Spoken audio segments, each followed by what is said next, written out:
Orc wordless persons, A to say Rev Island E3H, le signal secret, devote some meal. Tenir un journal du sommeil s'avère souvent surprenant. Noter l'heure du coucher, les réveils, la prise de médicaments, l'alimentation et l'humeur suffit à repérer des corrélations invisibles. Ces informations, partagées avec un professionnel, accélèrent le diagnostic et les ajustements. Certaines situations demandent toutefois une attention médicale urgente. Réveils accompagnent de douleurs intenses, perte de conscience, haltements ou ronflements trop bruyants peuvent signaler des troubles comme l'apnée du sommeil ou un reflux sévère. Dans ces cas, des examens adaptés peuvent être indispensables. Côté émotionnel, l'acceptation transforme l'expérience, accueillir l'heure sans se blâmer, développer un rituel du soir lecture lente, respiration guide, carnet de gratitude et renouer des liens sociaux apportent une stabilité intérieure qui se reflète dans le sommeil. Des ressources existent, programmes de relaxation, techniques de cohérence cardiaque, luminothérapie pour recaler le rythme, conseils nutritionnels adaptés, et chacune mérite d'être testée avec bienveillance et précaution en tenant compte de votre histoire médicale. Considérez ces réveils comme des messages, des signaux subtils envoyés par un organisme qui s'adapte, se souvient et parfois réclame un petit ajustement. Plutôt que de voir ces heures comme une perte, les envisager comme une source d'information change la posture, de la lutte à la compréhension. Quelques modifications graduelles peuvent transformer la nuit en un espace moins fragmenté et plus signifiant. Dans la deuxième partie, nous approfondirons des stratégies concrètes, protocoles simples pour renforcer naturellement la mélatonine, exercices de respiration paix, récits à pratiquer avant de dormir, routine du soir connue pour stabiliser la glycémie et gestes ergonomiques pour réduire les réveils liés au confort physique. Nous verrons aussi comment organiser un journal de sommeil utile, quels signes médicaux ne pas ignorer et comment ajuster la lumière et l'activité quotidienne pour recaler votre horloge interne sans effort. La suite représentera des étapes faciles à intégrer, testées sur le terrain et respectueuses des limites de chacun. Pour l'instant, commencez par observer, notez l'heure de vos réveils, la luminosité de votre chambre, vos prises médicamenteuses et ce que vous avez mangé ordinaire. Ces petits indices forment un puzzle qui, une fois assemblé, révèle des solutions adaptées. Nous détaillerons bientôt ces outils et vous guiderons pas à pas pour les adapter à votre vie sans bouleverser vos habitudes. La suite arrive et avec elle des méthodes pratiques, des exemples concrets et des explications claires pour transformer progressivement ces réveils en repères utiles et ainsi retrouver non seulement de la durée de sommeil, mais sa profondeur et sa sérénité. Nous allons maintenant poursuivre avec des protocoles REALS, des études synthétiques sur le vieillissement du somme. Commencez par la lumière, la cellule la plus puissante pour recaler la mélatonine et le rythme circadien. Le matin, exposé, vous a une lumière vive, naturelle si possible, dès que vous vous levez. Une promenade de 10 à 20 minutes dans la lumière du jour envoie au cerveau un signal clair, il est matin. Le soir, faites l'inverse, réduisez progressivement l'éclairage 2 heures avant le coucher. Éteignez ou couvrez les écrans, remplacez les ampoules blanches par des lampes en lumière chaude et pensez à des volets opaques ou un masque de sommeil si votre chambre regarde la lumière extérieure. Ce geste simple modifie durablement la chronobiologie et aide à conserver la mélatonine plus longtemps pendant la nuit. Concernant la mélatonine, elle-même, il existe des compléments, mais leur usage demande prudence. Si vous envisagez de tester la mélatonine, parlez d'abord avec votre médecin, surtout si vous prenez d'autres médicaments. En général, une faible dose prise 60 à 90 minutes avant le coucher peut aider à synchroniser l'endormissement. Ne transformez pas cela en une dépendance. La priorité reste l'hygiène du sommeil. Lumière, activité diurne et habitudes régulières. La routine du soir mérite un plan concret. Concret. Voici un protocole à adopter sur plusieurs semaines pour tester ce qui marche pour vous. 3 heures avant le coucher, évitez les repas copieux et limitez l'alcool. Privilégiez un dîner léger, équilibre et suffisamment protéines pour stabiliser la glycémie. 2 heures avant le coucher, réduisez l'éclairage et limitez la caféine. Évitez les siestes prolongées à plus d'une heure. 1 heure avant le coucher, activité apaisante lecture, conversation douce, musique relaxante, douce idée et souhaite, réalisation d'un court exercice de respiration. À l'heure du coucher, chambre fraîche, sombre, silencieuse, literie confortable et 1 heure de coucher régulière, même le week-end. Avez-vous déjà ressenti ce réveil mystérieux vers 3h du matin? comme si votre corps envoyait un message silencieux. Dans ce récit, nous allons explorer pourquoi tant de personnes âgées se réveillent à cette heure précise et ce que ces réveils nocturnes peuvent vraiment révéler sur votre santé, votre biologie et votre histoire de vie. Restez avec moi, ce n'est pas un simple hasard, c'est un signe porteur de sens. Numéro 1. La baisse de la mélatonine. Avec l'âge, la production de mélatonine diminue. Cette hormone, gardienne de notre rythme veille-sommeil, perd en régularité. Vous pouvez vous endormir normalement, mais vers 2H, 3H ou 4H du matin, le faible niveau de mélatonine ne suffit plus à maintenir le sommeil profond.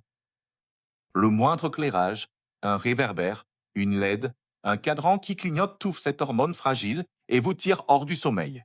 Ce n'est pas une défaillance, c'est une chimie qui change et comprendre ce mécanisme permet d'agir. Parfois, des gestes simples comme assombrir la chambre, limiter les écrans avant le coucher ou instaurer une routine régulière suffisent à renforcer ce fragile signal intérieur. Il ne s'agit pas de lutter contre le temps, mais d'accompagner la biologie. Numéro 2, l'avance de phase du sommeil. Le rythme circadien peut se décaler vers l'avant en vieillissant. On s'assoupit plus tôt et on se réveille plus tôt, parfois sans s'en rendre compte. Ce n'est pas une insomnie au sens commun, mais un déplacement de l'horloge interne. Quand vous vous couchez à 21H et que vous dormez profondément, votre corps peut avoir déjà accompli son cycle de repos avant que l'horloge n'affiche 3H. Pour reculer légèrement ce réveil, des petites stimulations en soirée, une promenade douce, une conversation, une lumière tamisée mais active, peuvent repousser l'endormissement par recoche et rééquilibrer le sérono de sommeil. Adapter son rythme, sans le combattre radicalement, est souvent plus efficace que de sacrifier la sérénité. Numéro 3. Inconfort physique et signaux médicaux.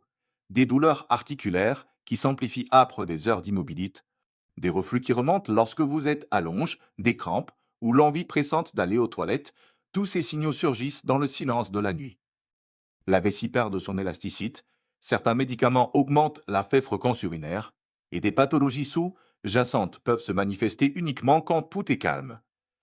Ce réveil sont des messages, ajuster le moment d'une prise médicamenteuse, revoir la position ou le matelas, ou consulter pour un bilan peut changer la donne. Plutôt que de minimiser ces signaux, les écouter permet de mieux les traiter. Numéro 4. Habitude, rythme de vie et repères perdus. La retraite, des repas plus précoces, moins d'activité physique, des journées sans horaire imposent, tous ces éléments réduisent les indices temporels qui maintenaient autrefois votre horloge interne. Manger tôt peut entraîner une baisse glycémique nocturne si aucun encas léger n'est revu. Trop d'inactivité la journée rapproche le corps d'une mise en veille anticipée. Réintroduire de petites structures, une promenade l'âpre, midi, une activité sociale régulière, éviter les siestes trop longues ou retarder légèrement l'heure du coucher peut repositionner votre horloge et réduire ses réveils aux heures qui vous dérangent le moins. Numéro 5. L'agitation émotionnelle et la solitude. Les nuits calmes offrent un espace où l'esprit fouille le passé, remonte des souvenirs, des regrets, des souhaits inassouvis. Ce n'est pas forcément une anxiété brûlante, mais une résonance sereine qui prend de la place quand le tumulte diurne s'efface. La solitude amplifie ses échos, le besoin de lien devient plus perceptible dans le silence. Tenir un carnet péro du lit, noter une pensée, appeler un proche ou écouter une musique douce sont des gestes qui apaisent. Ces réveils peuvent devenir des invitations à l'écoute plutôt que des ennemis du sommeil. Au-delà de ces 5 grandes causes, il existe des leviers pratiques et mesurables. Réduire l'exposition lumineuse le soir, réserve la mélatonine, un masque occultant et des volets peuvent faire une différence notable. Ajuster le horaire de certains médicaments ou en parler avec votre médecin peut réduire la nocturie. Une marche légère après le dîner ou quelques étirements améliorent la qualité du sommeil et déplacent subtilement l'horloge interne.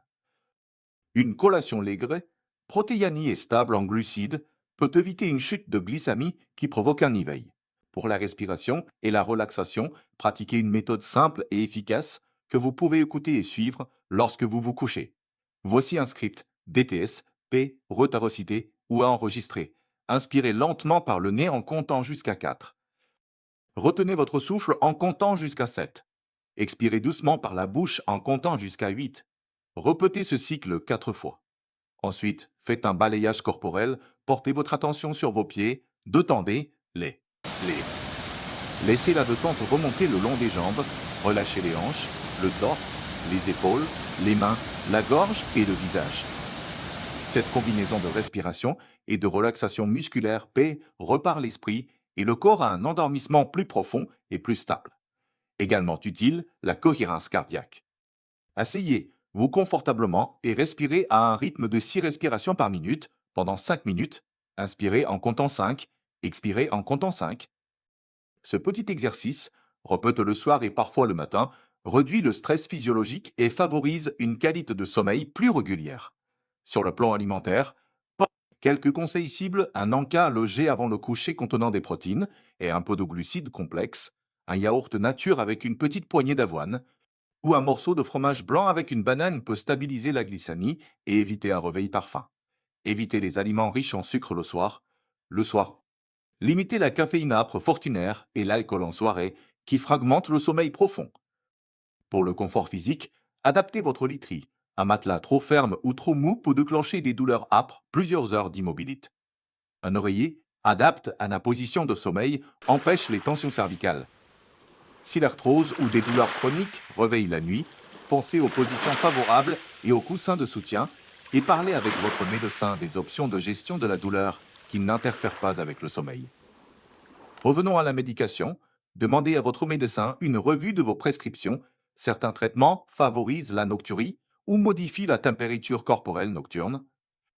Il est parfois possible d'ajuster la prise d'un médicament au moment de la journée pour réduire son impact sur la nuit.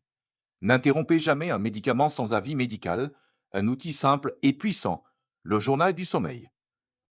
Voici un modèle clair, facile à dicter et à remplir chaque matin. Date, heure du coucher, heure d'endormissement estimée, heure et durée des réveils nocturnes, heure du réveil final. Qualité globale du sommeil, 1 à 5, caféine heure et quantité, alcool oui, non, heure. Repas du soir heure et composition, médicaments pris heure, activité physique type et durée, humeur au coucher et au réveil, humeur au coucher et au réveil. Commentaires particuliers bruit, douleur, lumière, rêve. Tenir ce journal pendant 2 à 4 semaines permet d'identifier des motifs répétitifs, réveil âpre à un certain repas, corrélation avec la prise d'un médicament ou impact des sorties diurnes. Si vos réveils s'accompagnent de signes préoccupants, il est important d'agir rapidement. Consultez un professionnel si vous notez l'un des éléments suivants: réveil avec étouffement ou pause respiratoire possible, apnée du sommeil, somnolence diurne excessive malgré un temps de sommeil suffisant, réveils accompagnent de douleurs thoraciques, confusion nocturne, perte d'équilibre ou un changement brutal du comportement cognitif. De même, si la F-fréquence urinaire nocturne est élevée et handicapante, un bilan urologique peut identifier des causes traitables. La dimension sociale ne doit pas être négligée. Multipliez les interactions diurnes, un café avec un voisin, un club, une activité bénévole ou une promenade en groupe. Ces contacts renforcent les indices temporels de la journée et réduisent la sensation de solitude qui amplifie la veille nocturne. Pour ceux qui vivent seuls, instaurer un rituel de fin de journée avec un proche, même par appel téléphonique, peut apaiser l'âme et le corps. Pratiquez progressivement, choisissez 2 ou 3 changements à la fois et observez pendant 2 à 4 semaines. Trop de modifications simultanées rendent difficile d'identifier ce qui fonctionne. Par exemple, commencez par réguler la lumière et pratiquer la respiration, puis ajoutez une promenade matinale et un ajustement alimentaire. Pour conclure de fin pratique, voici un plan de second jour pour amorcer la transformation. Jour 1-2, réduire l'exposition aux écrans 2 heures avant le coucher et installer un masque ou des volets opaques. Jour 3-4, ajouter une promenade matinale de 15 minutes et pratiquer la cohérence cardiaque le soir. Jour 5, introduire un encas léger protéines avant le coucher si vous vous réveillez par faim. Jour 6, revoir l'heure de certains médicaments avec votre médecin si vous suspectez un lien. Jour 7, remplir le journal du sommeil et relire les notes pour repérer les tendances. Poursuivez ce cycle et ajustez selon vos observations. Ces méthodes ne promettent pas une nuit parfaite du jour au lendemain, mais elles offrent une voie respectueuse et progressive pour retrouver un sommeil plus profond, plus long et plus aligné avec vos besoins. En écoutant ces réveils comme des informations plutôt que comme des échecs, vous retrouvez une posture d'observation et d'action. Si malgré ces ajustements, les réveils persistent et nuisent à votre qualité de vie, n'hésitez pas à consulter. Certains troubles du sommeil se traitent efficacement et peuvent apporter un changement profond. Merci d'avoir regardé. Si cet épisode vous a apporté des scellés pour mieux comprendre vos réveils nocturnes, partagez vos impressions en commentaire. Votre expérience compte. Abonnez-vous pour d'autres conseils bienveillants sur le sommeil et le bien-être des seniors. Activez la cloche pour ne rien manquer. Prenez soin de vous ce soir. Écoutez votre corps et laissez la nuit vous parler doucement. Revenez pour d'autres conseils pratiques et partagez cette vidéo avec un proche qui en a besoin.